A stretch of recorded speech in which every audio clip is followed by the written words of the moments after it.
ಈಗ ಬೆಂಗಳೂರಿನ ಇತರ ಸುದ್ದಿಗಳನ್ನ ಫಟಾಫಟ್ ಅಂತ ನೋಡೋಣ ಜಸ್ಟ್ ಫೈನಲ್ಲಿ.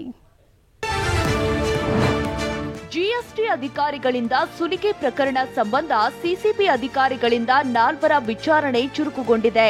ಬಂಧಿತ ಸೋನಾಲಿ ನಿವಾಸ ಪರಿಶೀಲನೆ ವೇಳೆ 32 ಮೊಬೈಲ್, 50 ಚೆಕ್ ಬುಕ್ ಮತ್ತು 2 ಲ್ಯಾಪ್ಟಾಪ್ ಸಿಕ್ಕಿವೆ.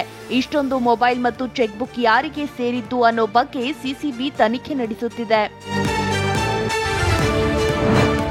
ಎಲೆಕ್ಟ್ರಾನಿಕ್ ಸಿಟಿ ಬಳಿ ರೇವ್ ಪಾರ್ಟಿ ಪ್ರಕರಣ ಸಂಬಂಧ ಸಿಸಿಬಿ 1086 ಪುಟಗಳ ಚಾರ್ಜ್ ಶೀಟ್ ಸಲ್ಲಿಸಿದೆ.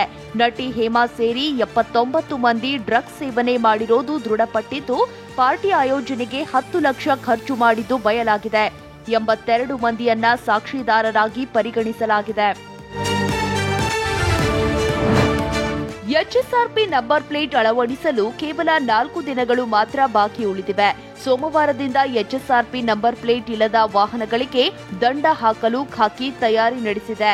ಮೊದಲ ಬಾರಿಗೆ 500, ಎರಡನೇ ಬಾರಿಗೆ 1000, ಮೂರನೇ ಬಾರಿಗೆ ವಾಹನಗಳನ್ನು ಸೀಸ್ ಮಾಡಲು ಸಿದ್ಧತೆ ನಡೆದಿದೆ. ಬಿಡಿಎ ಅಧೀನದಲ್ಲಿರುವ ಕಾಂಪ್ಲೆಕ್ಸ್ಗಳನ್ನು ಖಾಸಗೀಕರಣ ಮಾಡಲಾಗ್ತಿದೆ. ಈಗಾಗಲೇ 7 ಬಿಡಿಎ ವಾಣಿಜ್ಯ ಸಂಕೀರ್ಣಗಳನ್ನು ಗುತ್ತಿಗೆ ನೀಡಿರುವ ಆದೇಶವನ್ನು ರದ್ದು ಮಾಡುವಂತೆ ಆಗ್ರಹಿಸಿ ಬಿಡಿಎ ಕಾಂಪ್ಲೆಕ್ಸ್ ಉಳಿಸಿ ಹೋರಾಟ ಸಮಿತಿ, ಆಮ್ ಆದ್ಮಿ, ಸಿಪಿಐ ಸೇರಿದಂತೆ ಕನ್ನಡ ಪರ ಸಂಘಟನೆಗಳು ಫ್ರೀಡಂ ಪಾರ್ಕ್ನಲ್ಲಿ ಪ್ರತಿಭಟನೆ ನಡೆಸಿದ್ವು. ವಿದೇಶದಲ್ಲಿ ಆರ್ಭಟಿಸುತ್ತಿರುವ ಮಂಕಿಪಾಕ್ಸ್ ಕಾಯಿಲೆ ಭಾರತಕ್ಕೂ ಕಾಲಿಟ್ಟಿದೆ. ಹೀಗಾಗಿ ಅಲರ್ಟ್ ಆಗಿರುವ ಸರ್ಕಾರ ನಗರದ ಏರ್ಪೋರ್ಟ್ನಲ್ಲಿ ಟೆಸ್ಟಿಂಗ್, ಸ್ಕ್ರೀನಿಂಗ್, ಟ್ರ್ಯಾಕಿಂಗ್ ಶುರು ಮಾಡಿದೆ. ಏರ್ಪೋರ್ಟ್ನಲ್ಲಿ ಸರ್ವೆಲೆನ್ಸ್ ಆಫೀಸರ್ಗಳ ನೇಮಕ ಮಾಡಲಾಗಿದ್ದು, ಪ್ರತ್ಯೇಕ ವಾರ್ಡ್ ಕೂಡ ನಿರ್ಮಿಸಲಾಗಿದೆ. ಜ್ವರ, ತಲೆನೋವು, ಬೆನ್ನು ನೋವು, ಸ್ನಾಯು ಸೆಳೆತ ಕಂಡು ಬಂದ್ರೆ ಎಚ್ಚರ ವಹಿಸುವಂತೆ ವೈದ್ಯರು ಸಲಹೆ ನೀಡಿದ್ದಾರೆ. ಮಂಕಿಪಾಕ್ಸ್ ಆಕ್ಚುಲಾಗಿ ಲಾಸ್ಟ್ ಟೈಮ್ ರಿಪೋರ್ಟ್ ಆಗಿತ್ತು.